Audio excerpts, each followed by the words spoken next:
नमस्कार, मैं हूं संजीव राठौर और इस वक्त हमारे साथ खास मेहमान मौजूद हैं जो राठौर समाज के नेता भी हैं और मोदी राठौर युवा सेना के राष्ट्रीय अध्यक्ष भी हैं, जिनका नाम है विपिन मोदी।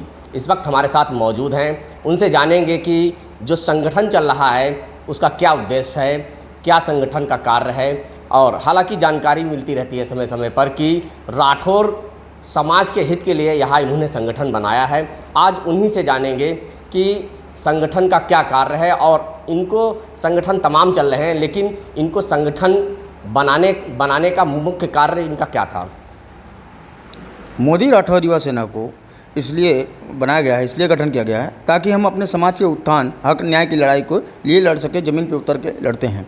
अगर हमारे समाज को कहीं भी लगता है कि उसके साथ अन्याय हो रहा है और न्याय नहीं मिलता है तो हम लोग जो है पहले तो एसपी, डीएम, आईजी, डीआईजी सबको जो है फ़ोन करके अवगत कराते हैं और उसके बाद में अगर नहीं मिलता है इस प्रकार से भी न्याय तो फिर हम लोग सड़कों पे उतरते हैं, आंदोलन ज्ञापन देते हैं, आंदोलन करते हैं। कुल मिला के हमारा उद्देश्य यह है कि हमारे जो समाज के व्यक्ति हैं किसी को कोई अनावश्यक कोई परेशान ना कर पाए। और नाजायज़ कोई परेशान करेगा तो मोदी राठौर युवा अपने समाज के लिए ज़मीन पर उतरकर आंदोलन करेगी और धरना प्रदर्शन करेगी। संगठन अगर देखा जाए तो उत्तर प्रदेश में राठौर समाज अब हालांकि सभी ने कई संगठन बने हुए हैं, क्या वो संगठन समाज के लिए कार्य नहीं कर रहे हैं क्या?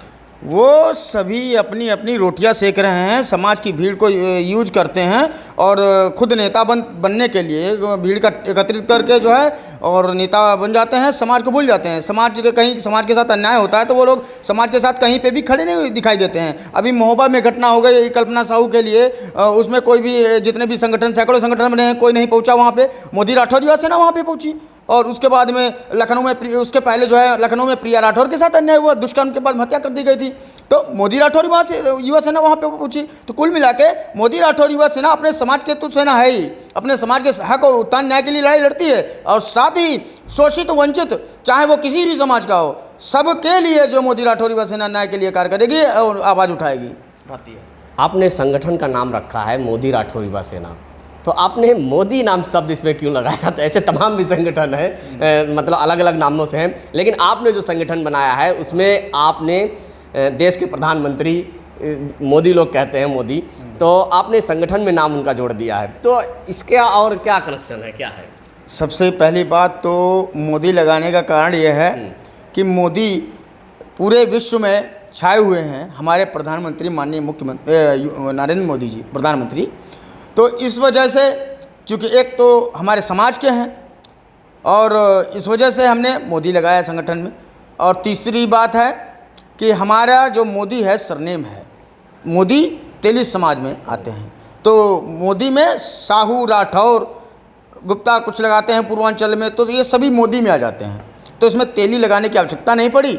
मोदी राठौर युवा सेना मतलब ये जात है। हाँ, मोदी जाति है। मोदी एक जातीय सरनेम है, ये जाति है मोदी। तो अभी तक जो है उत्तर प्रदेश या भारत की बात की जाए, पूरे भारत में आपका संगठन है या खाली उत्तर प्रदेश में ही है? खैर ऐसा सोचा नहीं था कि भगवान भोलेनाथ की कृपा से आज जो है पूरे भारत में संगठन कार्य कर रहा है। और बहुत से लोग धोखा खा जाते हैं हमारी उम्र देख करके कि ये राष्ट्रीय अध्यक्ष होंगे।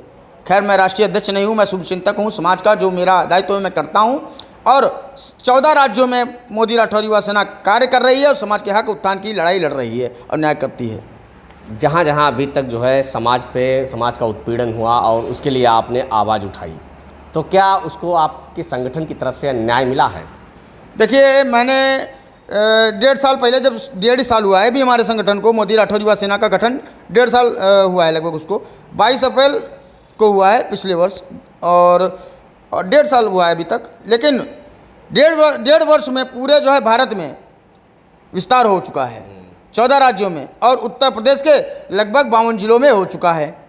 लेकिन ये जो है ये सब भोलेनाथ काली माँ की कृपा है कि ये जो है हम समाज के लिए ज़मीन पे उतर के कार्य करते हैं, समाज के लोग देखते हैं, तो इसलिए सब लोग जुड़ रहे हैं, विस्तार हो रहा है संगठन का, और इसलिए ये सब हो रहा है।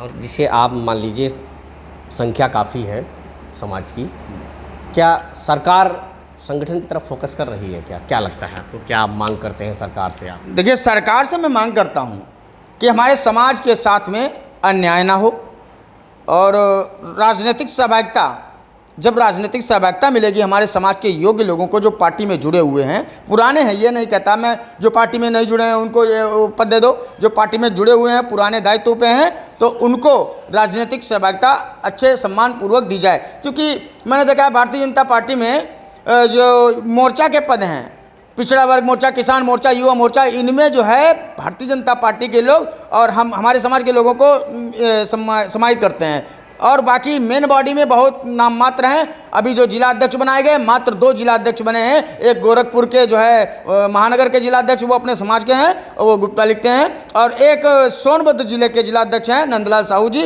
वो जिला अध्यक्ष हैं। तो मात्र 2 हैं, तो हमने उसके लिए भी आवाज़ उठाई और हम अपने समाज के हक और उत्थान के लिए आवाज़ उठाते रहेंगे। राजनीतिक सहभागिता जब होगी हमारे समाज के लिए मिलेगी तब हमारा समाज मजबूत होगा। जब सदन में अपना समर्थन मजबूत होगा तो समाज के लिए हम लोग अपने आवाज़ उठा सकेंगे, मजबूती मिलेगी समाज को। यूपी सरकार ने आपको एक मंत्री दे तो दिया है। यूपी सरकार तो माननीय बाबा जी ने एक मुख्यमंत्री दे दिया है, तो ऐसे तो फिर हर समाज के उप मुख्यमंत्री हैं और उसके जो है मंत्री हैं और न जाने कितने जिलाध्यक्ष हैं, न जाने सैकड़ों तो सब अच्छे पदों पर बैठे हैं, हजारों। तो क्या हम लोग अपनी संख्या के आधार पे नहीं मांग कर सकते हैं क्या? यूपी सरकार ने एक जो है आप ही के समाज के एक मंत्री हैं सीतापुर के राकेश राठौर जी को नगर निगम का पद दिया गया है, उनको मंत्री हैं, तो एक उन्होंने मंत्री बना तो दिया है। नहीं, वो मंत्री एक बनाने से कुछ नहीं होगा। वे एक अपनी आवाज़ 32 दांतों के बीच में एक अकेला आवाज़ नहीं उठा सकता, ये सच्चाई है, ये सच्चाई है। 32 दांतों के बीच में एक अकेला आवाज़ नहीं उठा सकता है।